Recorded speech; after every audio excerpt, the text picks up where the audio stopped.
I want to talk about photography trends on Tumblr, and if you were a teenager between 2010 and 2017, that sentence probably just gave you a hit of nostalgia. Okay, listen, right? I know that my audience is mostly like 35-year-old film guys. That's cool. But some of you must have been mentally ill teenagers at one point, and I'm willing to bet that if you were, you spent some time on Tumblr.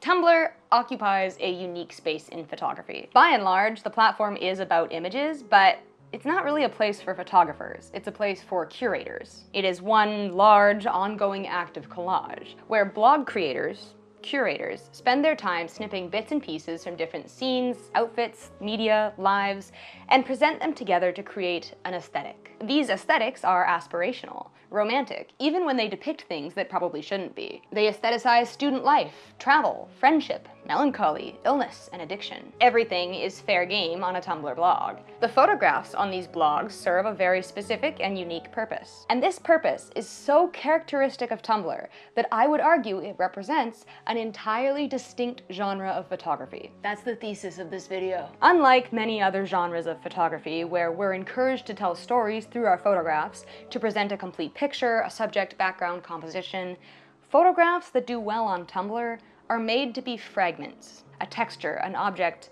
a vibe. The images alone are unimpressive, incomplete. They're like those little word magnets that people have on their fridges, where each set comes with a few unique words and a bunch of connective words, and it's up to you to put them together into meaningful phrases, to assemble these pre-made pieces and express something unique. In this video, I will discuss the unique character of Tumblr images, what defines a Tumblr image, what makes something Tumblr, and the impact that Tumblr has had on the art of photography. I feel passionate about this subject, having spent many hours of my life as a late teen and early 20-something browsing Tumblr, and assembling montages of dreary imagery to express my college-aged angst. That said, I haven't spent time on the site for nearly a decade now, so this video isn't going to be about the modern characteristics of Tumblr.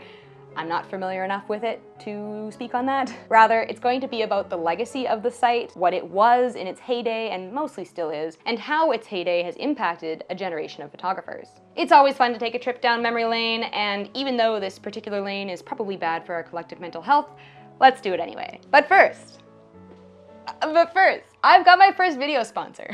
Aren't you excited? Look at me go, I'm a real YouTuber. Today's video is sponsored by Honcho. Honcho is an app that helps wedding and event photographers share their photos instantly with clients and guests on site while they are shooting, using either facial recognition or QR code scanning. You can tether your camera to the mobile app and immediately upload images to the cloud as they are taken. These photos can be viewed in a gallery seconds after they're captured and can be shared just as easily with a QR code. If you've ever shot a fashion event, you know how it feels for guests to constantly be asking, where can we find the photos? I have found some success handing out business cards, but if they lose the business card, they lose your contact information. Instead, Honcho makes the answer super simple. Scan right here. This on-site photo delivery is a great selling point for clients who want same-day turnaround on their galleries. Add that to your pitch, book that gig, and get that bag. You can download Honcho on iOS and Android by clicking the link in the description below.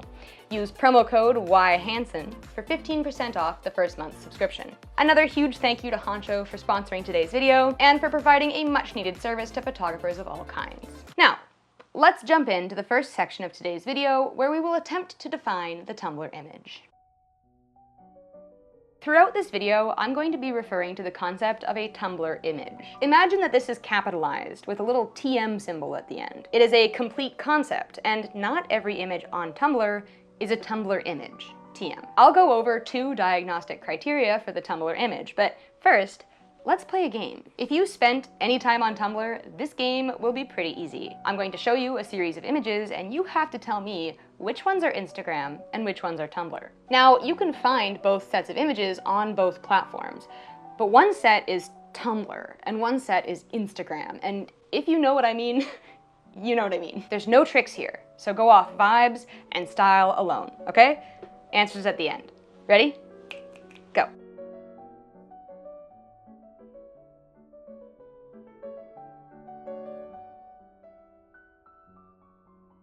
So, why was that so easy? Let's do a side-by-side, okay, of 2 similar images. You gotta guess which one is Tumblr and which one is Instagram. Answers at the end.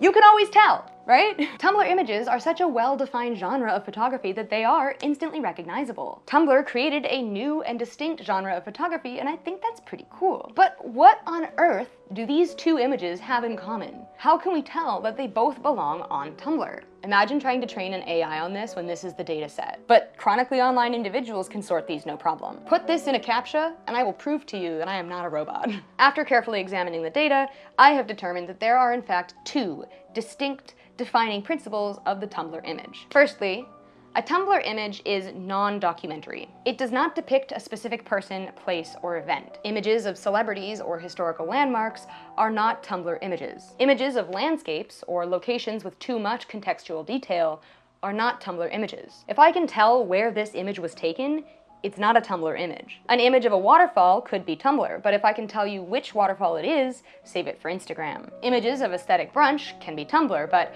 brunch at a specific restaurant is not. A Tumblr image may have details that suggest a particular place, a plate of macarons or a notebook with the Eiffel Tower on the cover, but it cannot recommend a place. Recommendations stay on Instagram. And I think all of this has to do with depicting vibes in a way that avoids grounding them in reality, keeping the imagery romanticized rather than real, if that makes sense. I can imagine myself eating brunch on a patio somewhere pretty, but if I know the restaurant and the city, I can tell it's too expensive for me, and that fantasy goes out the window. The same thing goes for aesthetic outdoor scenery. I can imagine myself stumbling across a charming brook in a forest somewhere, but if I know that that particular charming brook would cost me $1,700 and an 8-hour plane ride to get to, I'm not going to spend much time imagining myself there. If you want to assemble bucket list images and ideas that you intend to eventually pursue, go to Pinterest. Tumblr is not for practical travel plans, it's for romanticization and idealism. So Tumblr images are non-documentary.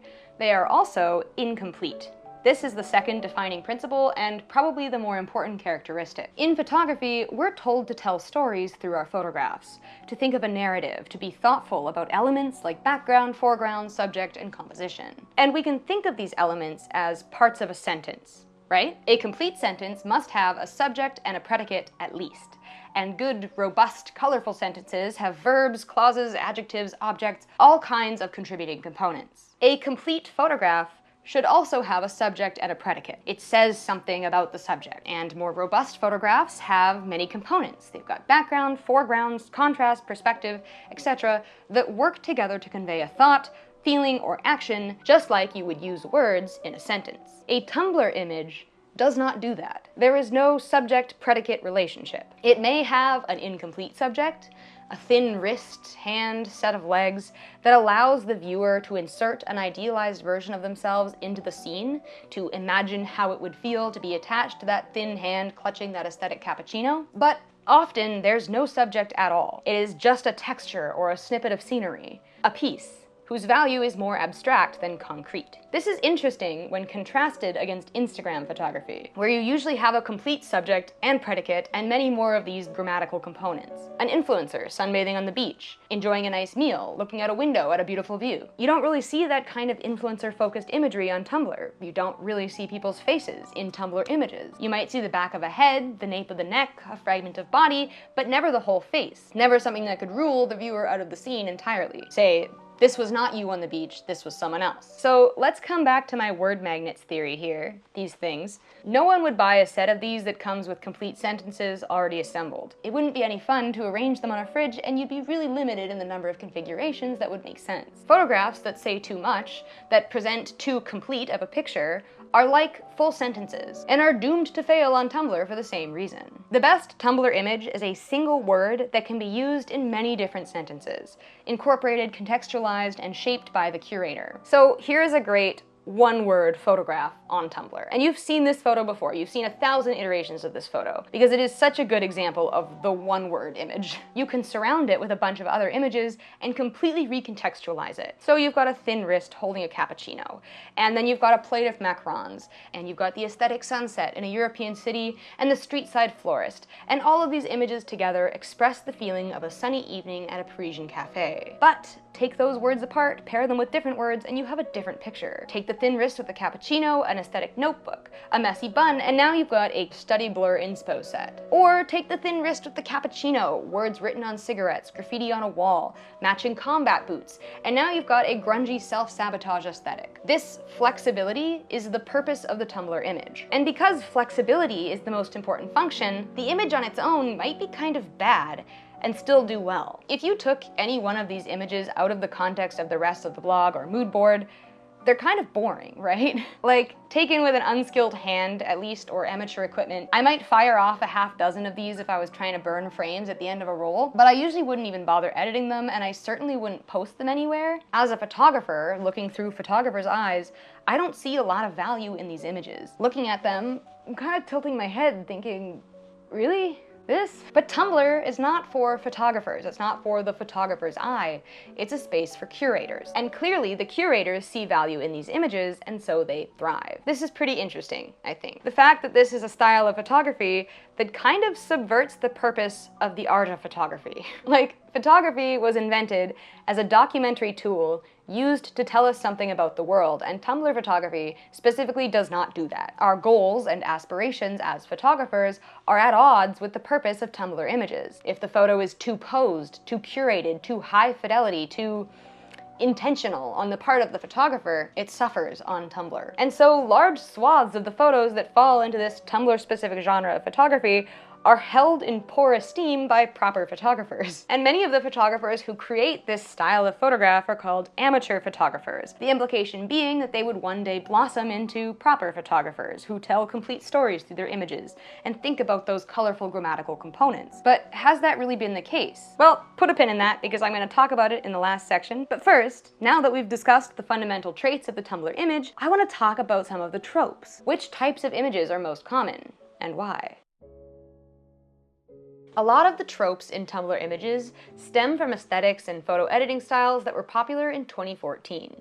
Specifically, 2014. There's a tag trending right now on a few different social media platforms, hashtag Tumblr2K14, but also just 2K14, 2014 nostalgia, 2014 girl, 2014 aesthetic.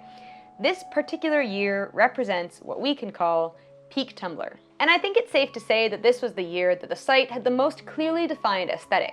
The Tumblr image was in full swing, and the cultural impact of Tumblr was at its strongest. So I was able to use this 2K14 tag to find some great example photos for this video, because the people using the tag really understand the assignment. This tag has produced the most distilled, purified stream of Tumblr images I could possibly have asked for. And looking at them as a whole, it's easy to identify tropes and common traits. So first off, there's actually only one peripheral trait that I want to talk about. This is a trait that is not involved in the definition of a Tumblr image, but which most Tumblr images do seem to have in common. And that is the editing style. The Tumblr editing style involves raising the blacks and shadows and giving the image a washed out look. Typically, the saturation is also decreased. The rise of this editing style coincides with the release of VSCO, an app which came loaded with photo editing presets that mimicked the editing styles of contemporary, at the time, pop photographers. The photo filters on Instagram were getting a bit tired at that point.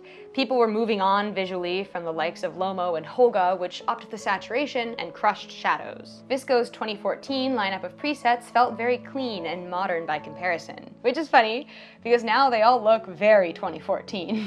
And it really makes you worry about the longevity of today's Lightroom presets. This aesthetic choice, lowering saturation and raising the shadows, was ubiquitous across all genres of blog. Pale, grunge, academic, travel. It was less common on cozy blogs, but honestly still pretty frequent. But aside from this one unifying trait, each of these genres of blog had their own unique spheres of tropey images as well. If Tumblr images are equivalent to word magnets on a fridge, the genre-defining images I'm about to describe are basically the words that don't come in every set, but once you have them on your fridge, they can be used in thousands of sentences. Let's say that they're the adjectives of the Tumblr image sphere. Words like sparkly, clean, and spicy that give character to a sentence. Spiciest of all the mainstream blogs, first off, we've got the grunge blog. And this is the quintessential grunge blog image. Oh my god, there are so many versions of this photo.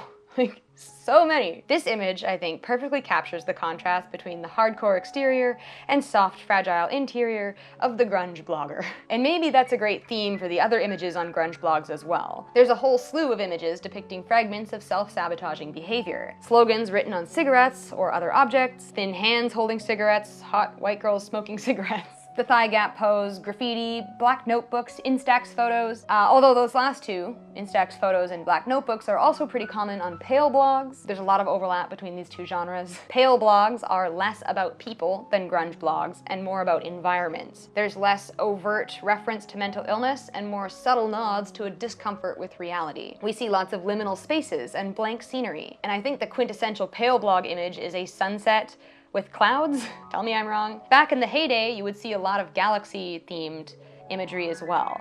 You'll remember that galaxy print in 2014 was like the thing. And so washed out, desaturated images of glittering galaxies were all the rage. And unfortunately, this doesn't seem nearly as common anymore, so it was hard to find these examples.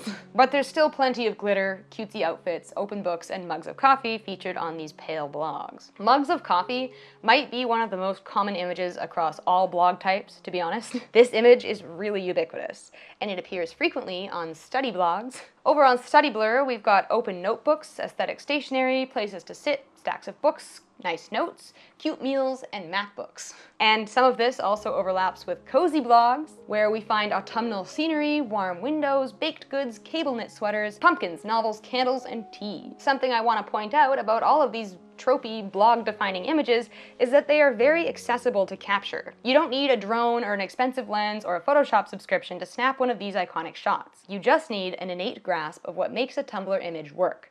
And a VSCO filter. I made a video a while ago about film photography tropes, and a reel as well. And on both the reel and the video, I got a lot of comments about the role that accessibility plays in fueling those tropes. Folks arguing that there's no deeper meaning behind these images, that people are just capturing images that are accessible to them.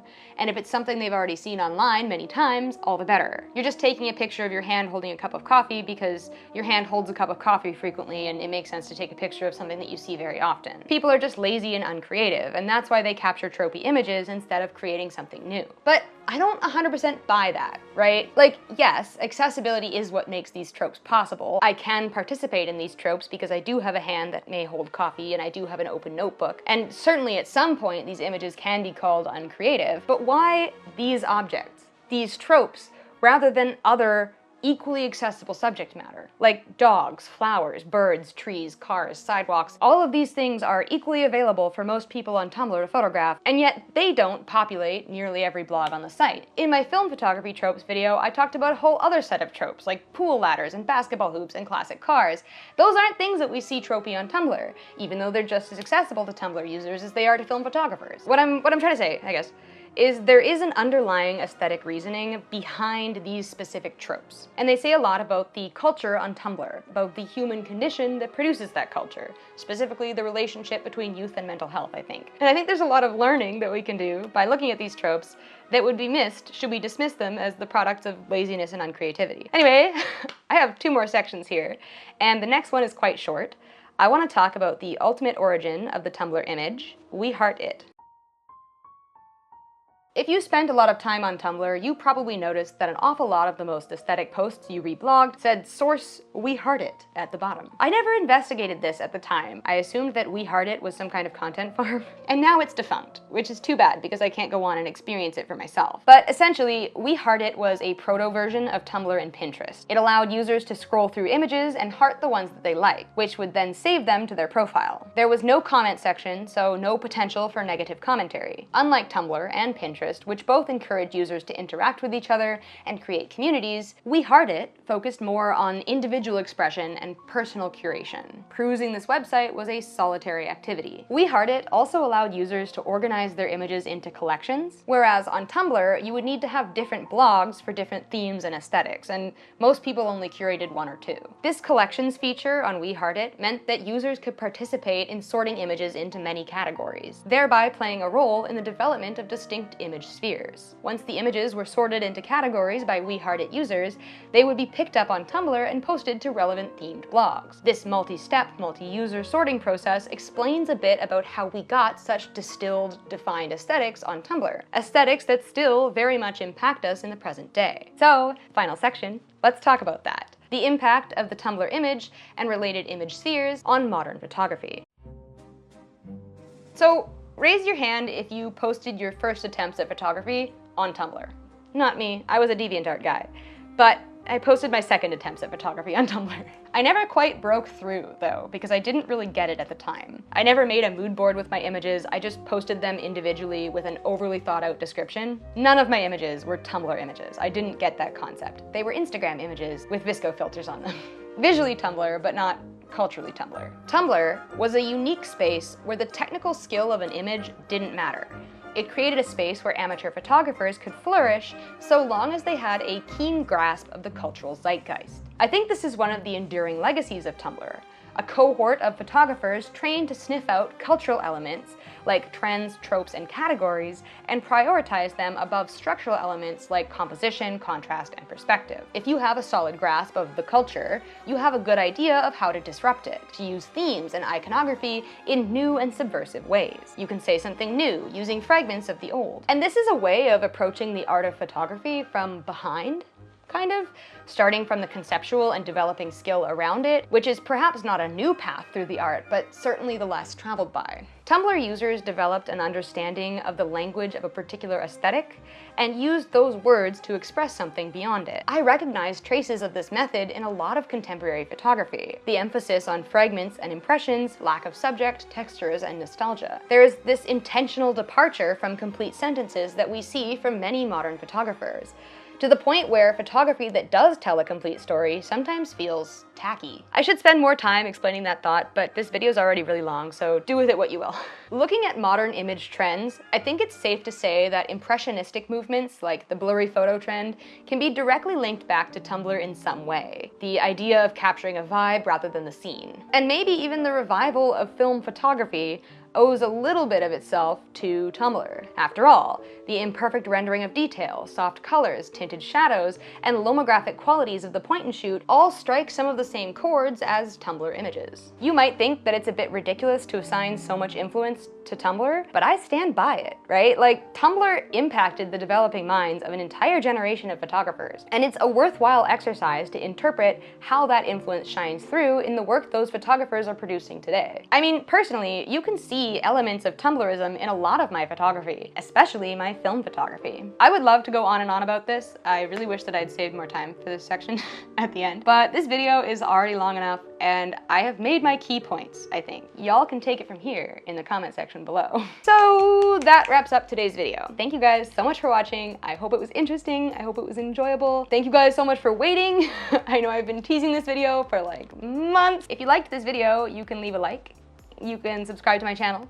You can hit that bell icon to never miss a video. And thanks again to our sponsor, Honcho. Remember to check them out in the link below. You can use my discount code YHanson for 15% off. Another great way to support the channel is to buy me a coffee. There's another link down in the description. This is a one-time $5 donation, and every penny from that link goes directly towards improving the quality of the videos that I'm able to offer on this channel. So funding photography tests and challenges, product reviews, etc., as well as video equipment and editing costs. I super appreciate your guys' support, and a huge thank you to anyone who considers donating through this link. I'll see you next week with a new video. I'm gonna be traveling to Montreal, so it might be a street photography video or something Montreal-y. I'm also gonna be in Toronto, so something travel related for sure. Thank you all once again for watching. I'll see you soon. And in the meantime, don't forget to stay sharp. Don't forget. And in the meantime, stay sharp and don't forget to keep shooting. Bye guys.